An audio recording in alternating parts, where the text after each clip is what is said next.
Fala, galera do Criar Jogos! Tudo bem com vocês? Comigo tudo ótimo. E hoje nós vamos estudar um elemento extremamente importante para a criação de games. E não só para os games, tá, galera? Mas para o audiovisual como um todo.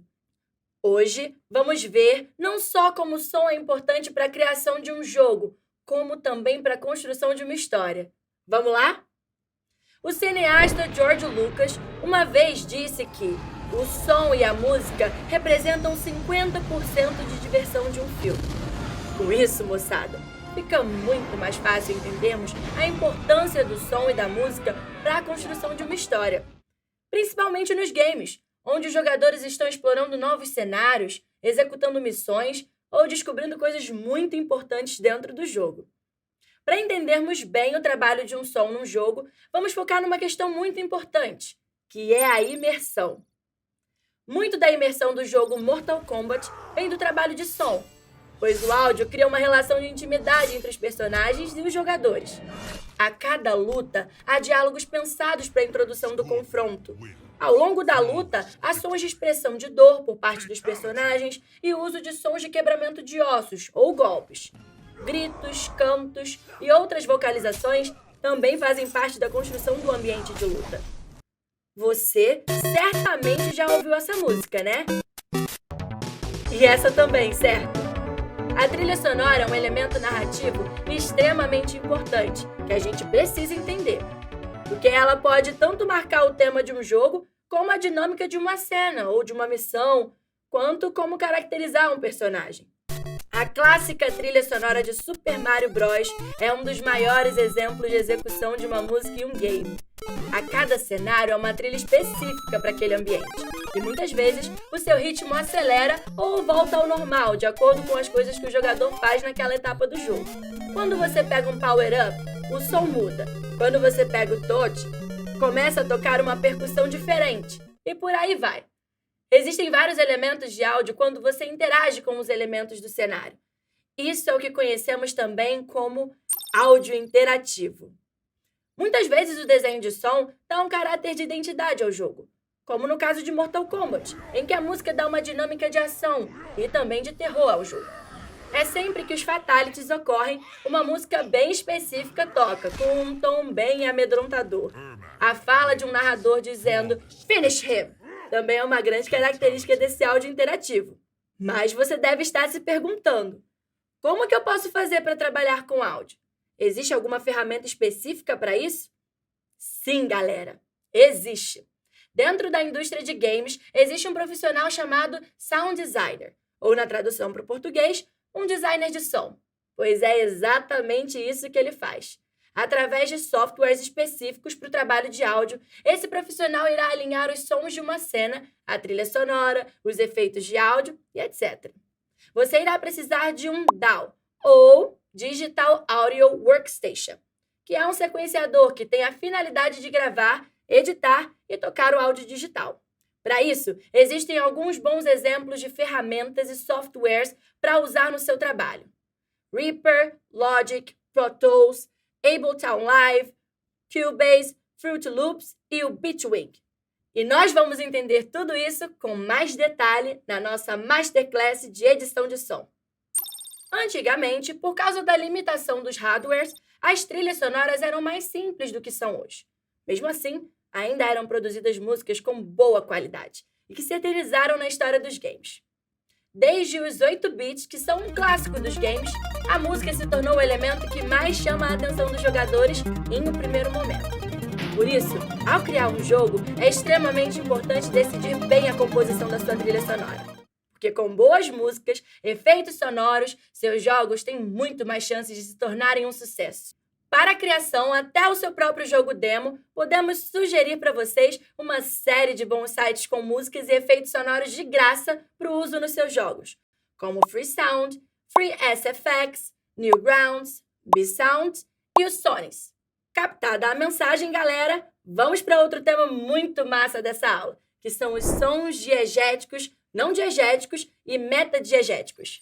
O lendário diretor Alfred Hitchcock foi o grande criador desses termos. Para ele, diegético é quando um som está dentro do ambiente de um filme, ou aqui no nosso caso, dentro de um ambiente de jogo.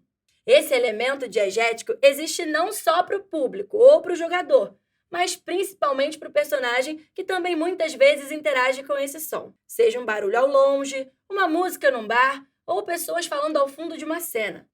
Por outro lado, o som não diegético é o som que não faz parte do mundo ficcional da história. Um som que só existe para o público ou para os jogadores. Como na maioria dos casos de trilhas sonoras. Analisando essa cena do filme Chantagem e Confissão, no início da carreira de Alfred Hitchcock, podemos perceber um elemento bem mais complexo: os sons metadiegéticos. Aqui, observamos que a personagem principal, Alice, que cometeu um crime de assassinato, fica ouvindo a palavra knife várias e várias vezes. Só que detalhe, esse som não vem de ninguém dentro da cena, e sim de fora dela. Pois essa voz vem da própria cabeça da personagem, sendo assim, um som psicológico, que é a definição dos sons metadiegéticos. Com isso, galera, a gente cria um bom repertório. E gravem bem essa palavra, repertório, para que possamos trabalhar e desenvolver narrativas bem criativas para os jogadores dos games que venhamos a desenvolver. Agora, moçada, vamos falar de direitos autorais e os cuidados que vocês devem ter ao trabalharem com músicas em seus games. Muitas músicas têm direitos autorais que pertencem aos artistas e também às gravadoras que produziram essa obra. Esses direitos são protegidos por leis nacionais e internacionais. E agora, nós vamos nos aprofundar um pouquinho nas implicações disso. Ao utilizar músicas protegidas pelos direitos autorais, os autores de vídeo podem sofrer sanções de plataformas digitais ou serem processados pelos autores das obras que eles utilizaram indevidamente. O YouTube, por exemplo, impede a rentabilização de vídeos com músicas protegidas por direitos autorais. Como podemos analisar, galera, a nossa Constituição, como a de vários outros países, tem um artigo que protege os direitos autorais. E aqui vemos o artigo 7 da Lei 9.610 de 1998, onde no inciso 5 podemos ler: as composições musicais tenham ou não letra. Isso significa que até mesmo uma música exclusivamente instrumental também é protegida por direitos autorais e tendo as mesmas implicações legais que qualquer outra música protegida pelos direitos autorais. Agora, como podemos conseguir músicas para jogos sem termos que necessariamente gastar para isso? Bom, existem vários sites que disponibilizam músicas de graça. Também existem muitos artistas que disponibilizam suas músicas de graça na internet. Porém, você deve tomar cuidado, pois apenas creditar um artista pela música que você usou não será suficiente para te proteger de possíveis implicações legais em relação aos direitos autorais. Também existe o mito dos 10 segundos, onde se acredita que usando apenas 10 segundos de uma faixa te livra de pagar pelos direitos autorais dela. Não é bem assim. Para ajudá-los nessa etapa, separamos alguns exemplos bem bacanas para vocês usarem, como o Free Music Archive, que te permite uma boa variedade de músicas para trilha sonora. O DXCC Mixter, que te permite não só baixar, como também disponibilizar suas músicas de graça na plataforma. O Incompetech, que apesar de ser mais rudimentar, te permite buscar por gênero e duração de faixa. O YouTube Audio Library, que é um banco de músicas sem direitos autorais disponível no próprio YouTube. Mesmo empresas como o Facebook, que proíbe a utilização de sons protegidos por direitos autorais em suas plataformas, é um local onde se pode achar muito material disponível, através do Coleções de Sons do Facebook, que, assim como o Audio Library, é um banco de dados com milhares de músicas sem direitos autorais e disponíveis para todos os usuários. Além dessas belas opções, iremos nos aprofundar bem mais nesses exemplos e em outros no nosso Masterclass sobre edição de som. Agora, para encerrarmos a nossa primeira aula do módulo 5 da Criar Jogos, nós vamos dar algumas demonstrações de como vocês podem fazer suas experiências em casa da inserção de som em um game. Nós vamos acessar a plataforma da Scratch, que é uma linguagem de programação e uma comunidade online, onde você pode criar suas próprias histórias, jogos e animações interativas e compartilhar suas criações com pessoas de todo o mundo. Disponível online e com uma aplicação para Windows, OS X e Linux. A Scratch, galera, permite uma roteirização de efeitos sonoros dentro de linhas de diálogos através da criação de uma planilha de sons dentro da própria plataforma, onde você pode inserir áudios dentro do cenário, criar ciclos e codificando os sons que você escolheu a partir do número de arquivos das personagens e dos elementos sonoros a serem emitidos.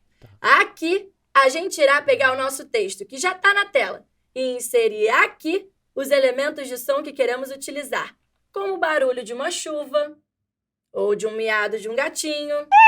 Dessa forma, podemos gerar uma série de situações a partir das configurações de cena que fomos criando, colocando o som a ser utilizado antes ou depois das falas dos personagens, a partir do layout que formos desenvolvendo.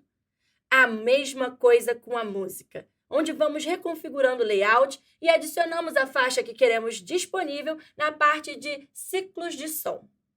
Nós podemos também configurar os Scratch Cards para que os sons sejam emitidos a partir dos personagens, onde podemos inserir o nome do instrumento que queremos usar na sprite e quando o personagem tocar no objeto que escolhemos. A cor de Scratch Card irá mudar e podemos enumerar a sequência desse mesmo som dentro do layout que construirmos. Ao clicar em Novo Sprite do arquivo, o usuário irá se deparar com um menu e nele irá acessar a opção Things. Assim, podemos ver uma série de opções bem diversas. Ao selecionar uma das opções, o usuário vai direto para o setor de comando, onde irá montar o seu layout. Através da opção Controle, ao selecionar o objeto 1, a opção de som que foi escolhida vai ser usada. Depois, indo em Aparência e selecionando Mude o efeito de cor para juntar ao objeto 1. Na sequência, o usuário vai à opção Som e lá irá selecionar Toque o tambor, que oferece várias opções de batida de acordo com o número de referência. Indo na barra Operadores no comando do menu, essa opção há uma barrinha escrita Sorteie número entre. Nele, o usuário irá digitar o número disponível para o uso em Toque o tambor. E na sequência, irá arrastar essa barrinha verde para cima do espaço em branco na barrinha rosa. E pronto! Agora é só configurar as batidas e finalizar todo esse processo em Aparência. Selecionar novamente a barrinha, mude o efeito de cor e colocar o número referente negativo ao usado anteriormente. No caso do exemplo, 25 na primeira barrinha e menos 25 na segunda.